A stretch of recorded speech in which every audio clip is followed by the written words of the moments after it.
Meu Senhor e meu Deus, creio firmemente que estás aqui, que me vês, que me ouves. Adoro-te com profunda reverência.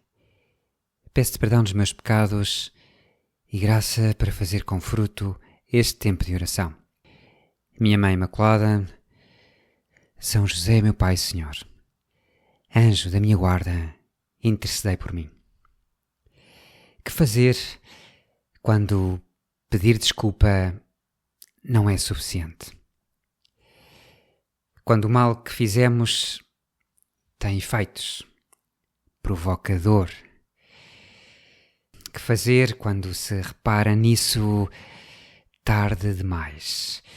Quando se acorda e se vê que o que realmente se fez, as suas consequências.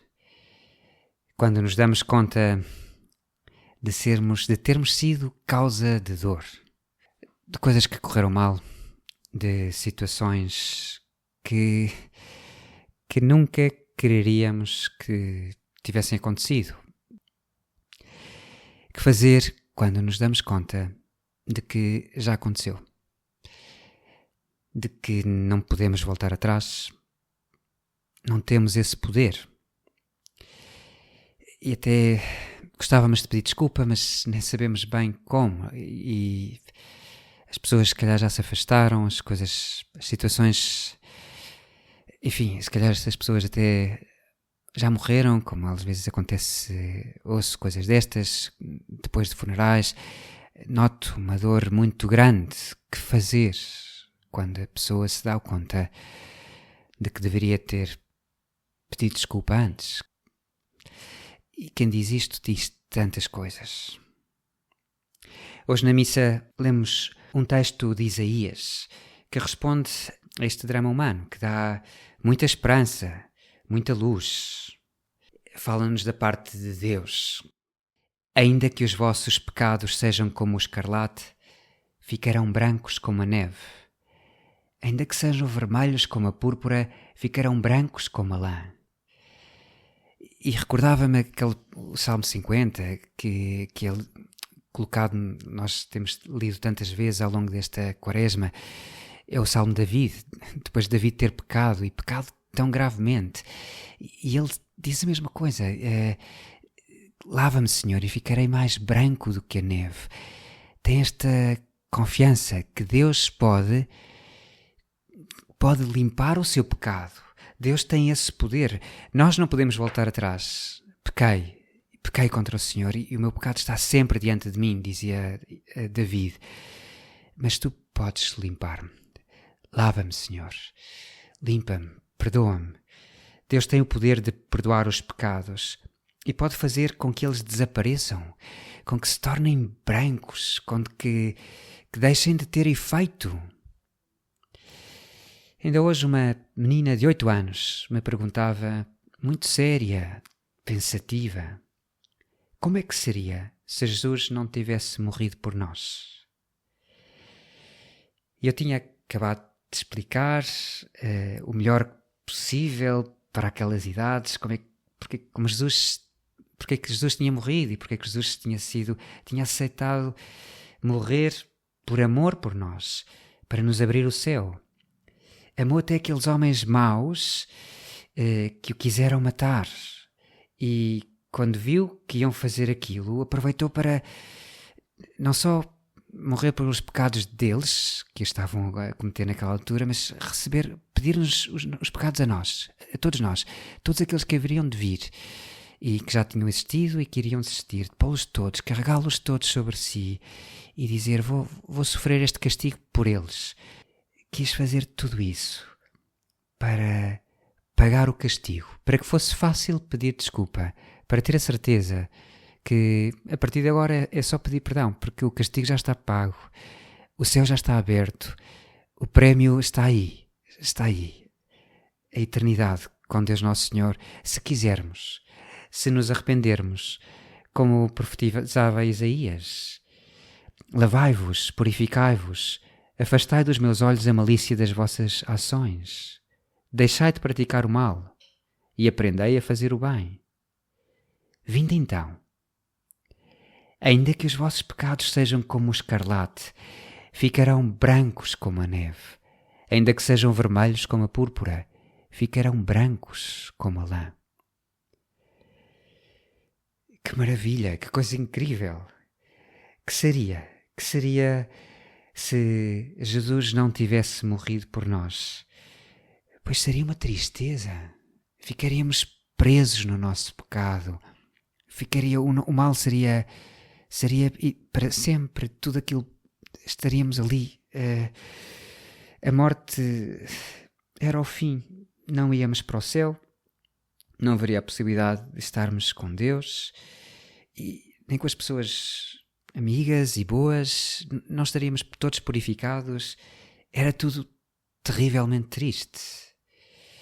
Claro que era preciso explicar, e já explicarei depois, que Jesus não tinha que morrer aquilo tudo, não tinha que padecer todo aquele suplício. Fê-lo para nos comover, para nos tocar o coração. Mas isso ficará para outra meditação. Mas se Ele não tivesse feito algo por nós, se Nosso Senhor não nos tivesse perdoado, não poderíamos receber esse perdão. Mas Ele quer perdoar-nos. Um formador dava um conselho aos futuros padres. Por vezes falhamos. Ele sabia que os padres falham. E que às vezes, tal como um pai, uma mãe, se pode dar conta tarde de que não esteve na altura certa para ajudar, ou tantas outras pessoas. Eu também penso num namorado, numa namorada que ao fim de um certo tempo podia dizer: mas porquê que eu disse aquilo? Como é que magoei tanto? Como é que uma pessoa que eu gosto tanto? Como é que foi possível ser tão egoísta quando se abrem os olhos?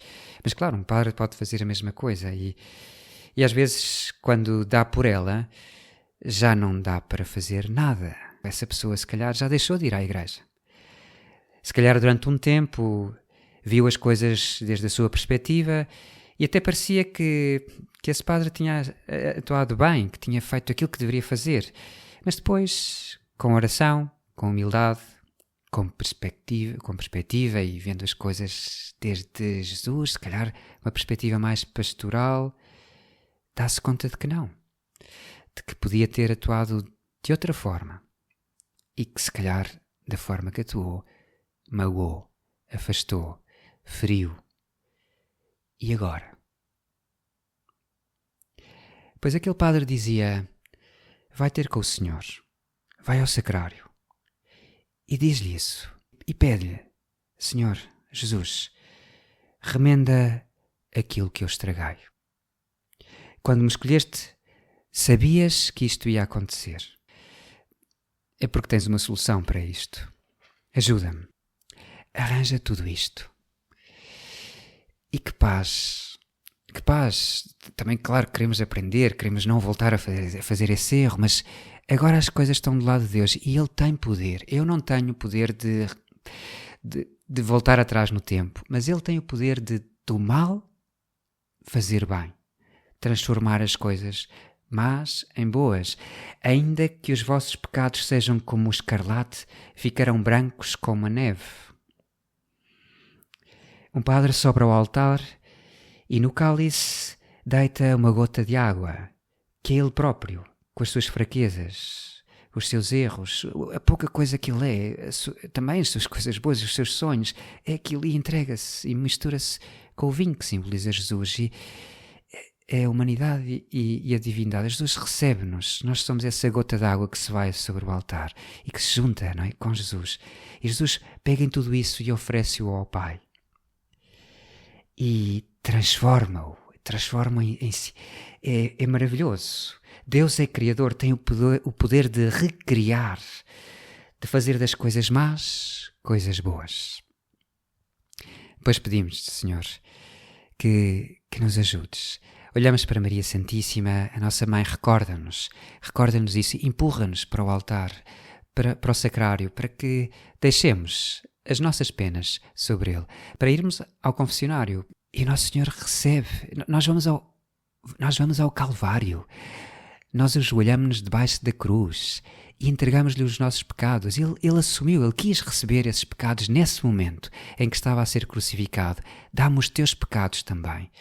Eu vou padecer por estes, de Caifás e de Pilatos e destes soldados, mas também pelos teus. E quero levá-los para o céu.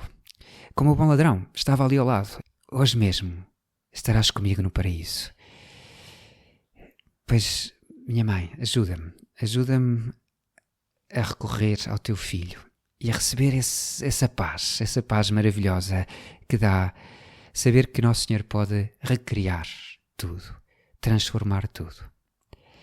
Dou-te graças, meu Deus, pelos bons propósitos, afetos e inspirações que me comunicaste nesta meditação. Peço-te ajuda para os pôr em prática.